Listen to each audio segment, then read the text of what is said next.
अरे भाग्यवान, मेरे जूते कहाँ रखे हैं? मुझे बाहर जाने में देर हो रही है। तभी मालती कमरे में आती है। ये रहे आपकी जूते। मैं इन्हें साफ करने के लिए ले गई थी। अरे वाह, तुम कितनी समझदार हो। मेरे बिना कुछ कहे ही सारे काम कर देती हो। तभी मालती झिझकते हुए रमेश से कहती है, सुनिए जी, आपसे एक बात कहूँ, बुरा तो नहीं मानेंगे ना? अरे नहीं नहीं, बेफिक्र होकर कहो। शादी से पहले मैं अपने मायके में नौकरी करती थी। मैं चाहती हूँ कि अब मैं फिर से नौकरी करना शुरू कर दूँ। वैसे भी सारा दिन घर में बोर हो जाती हूँ। देखो मालती, तुम्हारी नौकरी करने से मुझे कोई ऐतराज नहीं है, लेकिन तुम्हें एक बात बता दूं, हमारे खानदान में आज तक कभी किसी औरत ने नौकरी नहीं की। फिर भी एक बार तुम माँ से पूछ कर देखो, अगर वो तुम्हें नौकरी करने की इजाजत दे देती है तो अच्छी बात है। रमेश वहाँ से चला जाता है। फिर उसी शाम मालती अपनी सास के पैर दबा रही होती है।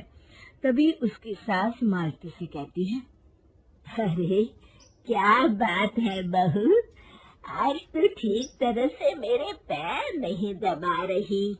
किसी ख्याल में खोई पड़ी है क्या? मैं भी तो जानूं आखिर बात क्या है। दरअसल वो माँ जी। अरे हाँ हाँ बोलो, इतना सोच क्यों रही हो? माँ जी, अगर आप बुरा न माने तो मैं नौकरी करना चाहती हूँ। घर के काम करने के बाद मेरे पास काफी वक्त बच जाता है। मालती की ये बात सुनकर उसकी सास गुस्से में कहती है, अरे बहू, तेरी तबीयत तो ठीक है ना? आज ये कैसी बहकी बातें कर रही है?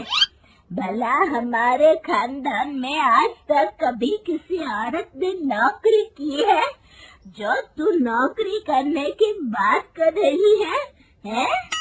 अरे बहू, तू क्या रिश्तेदारी में हमारी नाक कटाना चाहती है?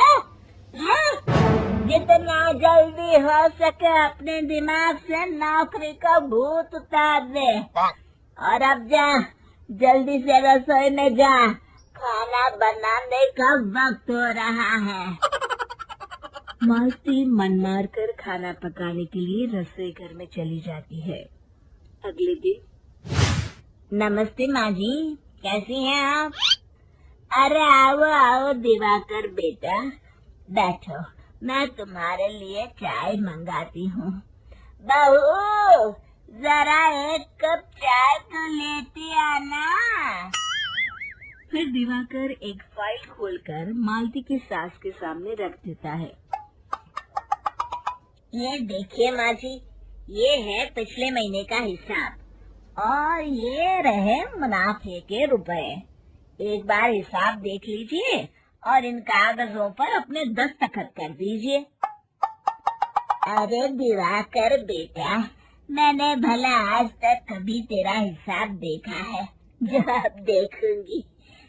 ला बता, कहाँ दस्तखत करूं?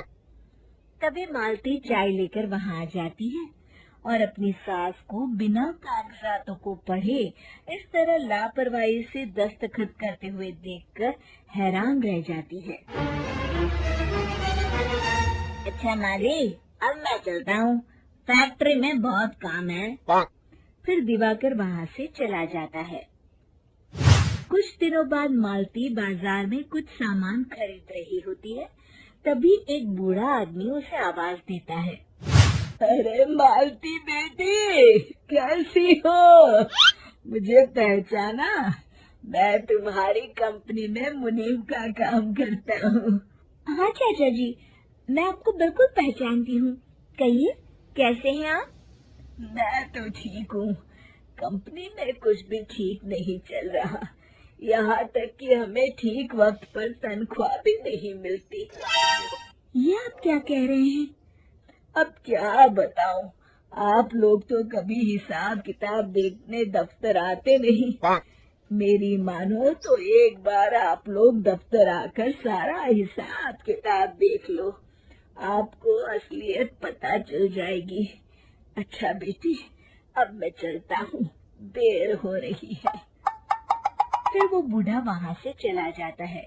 वहीं दूसरी तरफ मालती घर पहुंचकर अपनी सास को सारी बात बताती है।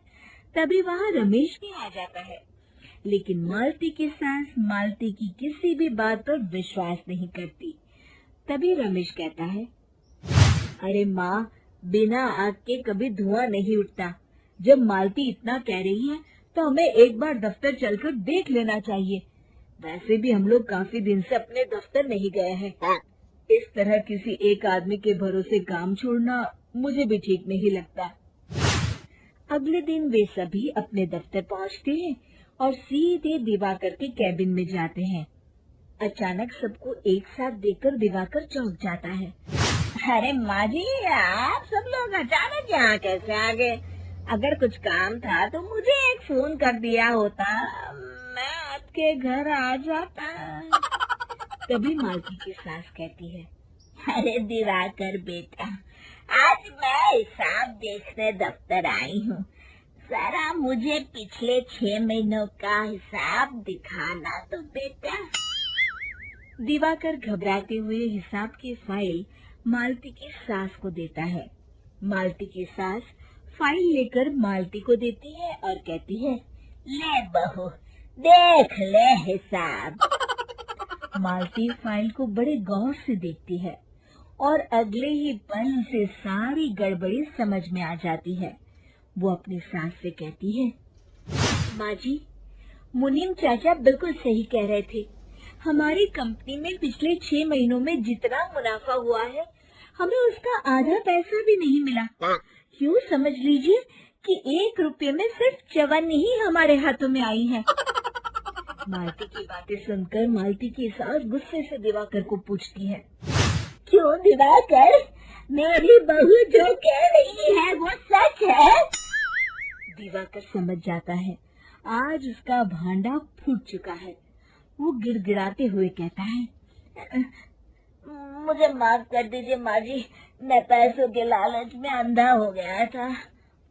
अरे वाह दिवाकर, तू तो एक नंबर का चोर निकला। इतने दिनों से मैं तुझ पर आंख बंद करके भरोसा करती रही और तू मुझे ही चुना लगाता रहा।